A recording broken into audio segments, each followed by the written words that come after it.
Indian cricket team के नए skipper Shubman Gill Headingley test against England हारने के बाद शुभमन गिल ने भी वही वीक पॉइंट्स बताए हैं जो मैंने आपको ऑलरेडी बता दिए हुए हैं। और ये इन्हीं वीक पॉइंट्स ने ना हॉन्ट किया टीम इंडिया को। Number of drop catches, Shubman Gill ने भी कहा कि we drop too many catches, और प्लस हमारा जो लोअर ऑर्डर है उसने विद द बैट कंट्रीब्यूट नहीं किया। बट ही सेड कि यार यंग साइड है, ठीक है, तो I am very proud of their effort. ज़ाहिर बात है यार, अब वो इस यंग साइड को क्या आप उसे कहेंगे कि रगड़ा तो नहीं लगा सकता ना, लांगरी में तो नहीं कुट सकता। रिलेटिवली यंग साइड है, ठीक है, एटलीस्ट चलो ओनरशिप तो ली जा रही है ना कि यार हाँ ये गलतियाँ हुई हैं, वरना साढ़े वाला हिसाब तो नहीं है ना, बैट्समैन हो गए कप्तान तो तुम बॉलर दे पा दो, बॉलर हो कप्तान तो बैट्समैन पर डाल दो। तो नहीं, कम अज़ कम उसने कहा कि हाँ यार हमसे गलतियाँ हुई हैं, हमने आपने बहुत क्रूशल कैचेस ड्रॉप किए, वो crucial catches in terms of runs आपको बहुत महंगे पड़ गए। फिर आपका जो लोअर ऑर्डर है वो परफॉर्म नहीं उस तरीके से कर रहा, वो बिल्कुल ही रन्स नहीं कर पा रहा। आपके लोअर ऑर्डर में 40s में कोई नहीं है, 50 कोई नहीं है, सेंचुरी तो बहुत दूर की बात है। अब आपका लोअर ऑर्डर अगर परफॉर्म करता है तो शायद आप इससे ज़्यादा बड़ा टारगेट दे सकते इंग्लैंड को। अब जब आप इंग्लैंड को ज़्यादा बड़ा टारगेट दे सकते तो शायद इंग्लैंड, जैसे लेट सपोज ये जो फाइनल डे के ऊपर दूसरा नया बॉल आना था, इंग्लैंड को रन ही 20 चाहिए थे मेरा ख्याल है, 20 के 25। अब यही रन कोई 50 60 100 होते तो इंग्लैंड के ऊपर डेफिनेटली प्रेशर होता नए गेंद का कि भाई नया गेंद आने वाला है। वो नहीं था उनके ऊपर प्रेशर।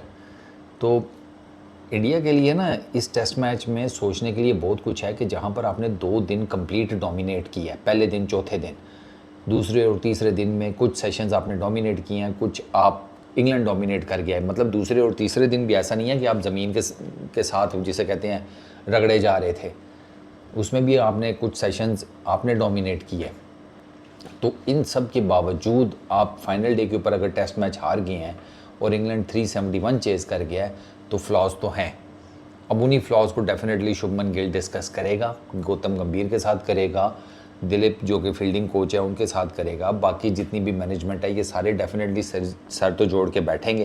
क्योंकि द इशू इज़, जो मेजर इशू है वो ये है कि जो आपका स्पीयर हेड है ना बॉलिंग का, वो उसने अब आगे 2 टेस्ट मैचेस खेलने हैं। अब ये डिपेंड करता है कि आपने उसे 2 टेस्ट मैचेस खिलाने कौन से हैं, क्योंकि एक तो वो खेल गया जो अभी आपके सामने है, वो तो एक वो खेल गया, अब पीछे रह गए 4 टेस्ट मैचेस, 4 में से 2 वो खेलेगा। अब ये भी आपके लिए एक डायलेमा है इंडिया की टीम के लिए कि वो 2 कौन से खिलाने हैं। शुभमन गिल की ओवरऑल कैप्टनसी इतनी बुरी नहीं थी, ठीक थी, कुछ जगहों के ऊपर ठीक है, he was in a bit of tricky position कि यार मैं फील्डर्स कहाँ खड़े करूँ, जैसे स्लिप के फील्डर हो गए, 3-4 एजेस स्लिप में से गए हैं, वो क्रूशल साबित हो सकते थे इंडिया के लिए अगर वो एजेस पकड़ लिए जाते।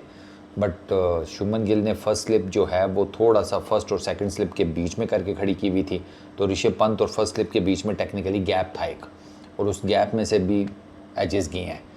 तो there were a few mistakes, लेकिन फिर बात मैंने वो मैच रिपोर्ट में भी की थी कि शुभमन गिल के पॉइंट ऑफ व्यू से देखें तो उसने स्लिप स्क्वाड्रन भी कवर करना है और प्लस उसने आउटफील्ड भी कवर करनी है, क्योंकि इंग्लैंड मार धाड़ करता है, और प्लस हेडिंगले का जो आउटफील्ड है वो बहुत ज़्यादा फास्ट है। इंग्लैंड को इनको ना बड़ा सोच समझ के हराना पड़ेगा।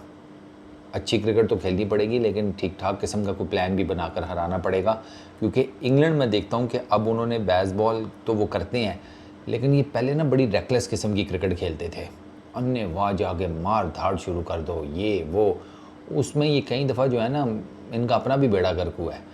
बट फिर अब मैंने देखा है कि ओवर द टाइम पीरियड ना इन्होंने आहिस्ता आहिस्ता बेसबॉल के साथ ना थोड़ा सा माइंड भी लगाना शुरू किया है। मिसाल के तौर के ऊपर इन्होंने बुमराह को बहुत ज़बरदस्त टैकल किया है सेकंड इनिंग में इन पर्टिकुलर, कोई अटैक करने की कोशिश नहीं की, फुल टाइम इज्जत, फुल टाइम रिस्पेक्ट, सीधे बल्ले के साथ उसको खेलते रहे। और डकेट जैसा बैटर जो किसी बॉलर को नहीं छोड़ता, वो तक बुमराह को टुक टुक लगा हुआ था, तो आप इसी से अंदाज़ा लगा लें।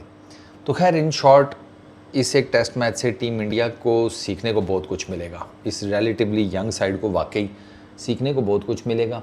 और हार जो है ना वो आपको वैसे ज़्यादा अच्छा सिखाती है एज़ कम्पेयर टू जीत। विन तो आपके 100 ऐब छुपा देती है, हार आपके ना छोटे से छोटा भी आपके अंदर कोई नुक्स हो ना तो उसको बड़ा प्रोमिनेंट करके सामने ले आती है।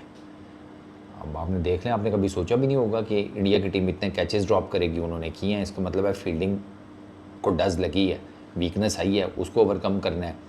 लोअर जो ऑर्डर है बैटिंग में उसको ठीक करना है, बॉलिंग में जो वीकनेसेस हैं उनको दूर करना है। अभी भी 4 टेस्ट मैचेस हैं, India can make a good come back. इस वीडियो में इतनी, अपना बहुत ख्याल रखना, नेक्स्ट वीडियो में मुलाकात होगी। Peace out.